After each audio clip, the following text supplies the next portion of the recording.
Yo, welcome back to my channel, and again, I'm Jaime, and today I'm going to teach you how to do Electro Liproll. Yung ganyang napakinggan nyo kanina sa intro video. Okay, let's proceed kung paano ginagawa yung Electro Liproll. Pero bago yan, sasabihin ko lang na kailangan nyo munang matutunan sa Electro Liproll, yung regular Liproll at yung sub-bass Liproll. Kasi yung dalawang yun ay yung kailangan natin para mabuo yung Electro Liproll. Dahil ang Electro Liproll ay combination siya ng dalawang sounds, yung regular Liproll at yung sub-bass Liproll. Okay. Kung di nyo pa alam o wala kayong ideya kung paano ginagawa yung sub-bass Liproll at yung regular Liproll, maglalagay ako ng link sa description sa baba para madali nyo mahanap kung paano ginagawa yun. Okay. Ang Electro Liproll, gaya ng sabi ko kanina, ay combination siya ng dalawang sounds. Una, kailangan mo muna natin gawin sa first step ay yung sub-bass Liproll. Gaya ng okay, ayun yung first step. Gawin yung sub-bass Liproll. At sa second step ay kailangan mo nang i-combine yung regular Liproll kasabay ng sub-bass Liproll. Ganito magiging sounds niyan.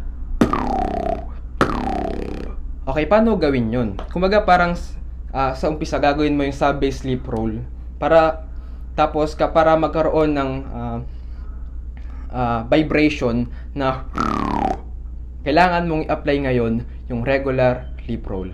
Diba ganito yung regular Liproll? Okay, gagawin mo, habaan mo yung paghigop ng hangin gaya na paghigop mo sa sub-bass Liproll.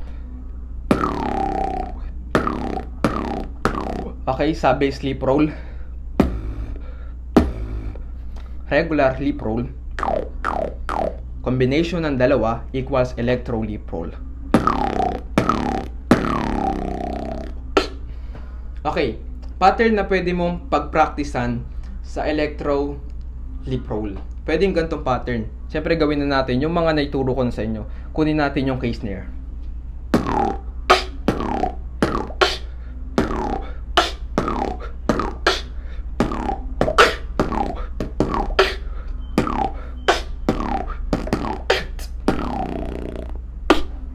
Okay, isa pang pattern na pwede nyong pagpraktisan, yung ganito.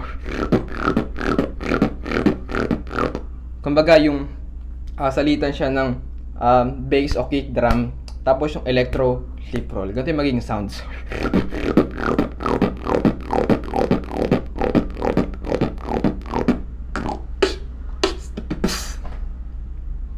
Alright, tips para madali nyong makuha yung Electro Liproll.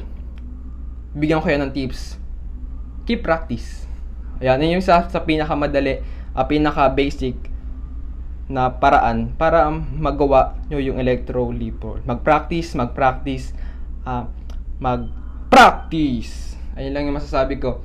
At yun din, masterin nyo kung paano ginagawa yung sub-bass Liproll at yung regular Liproll para magawa nyo ng maayos yung Electro Liproll ninyo.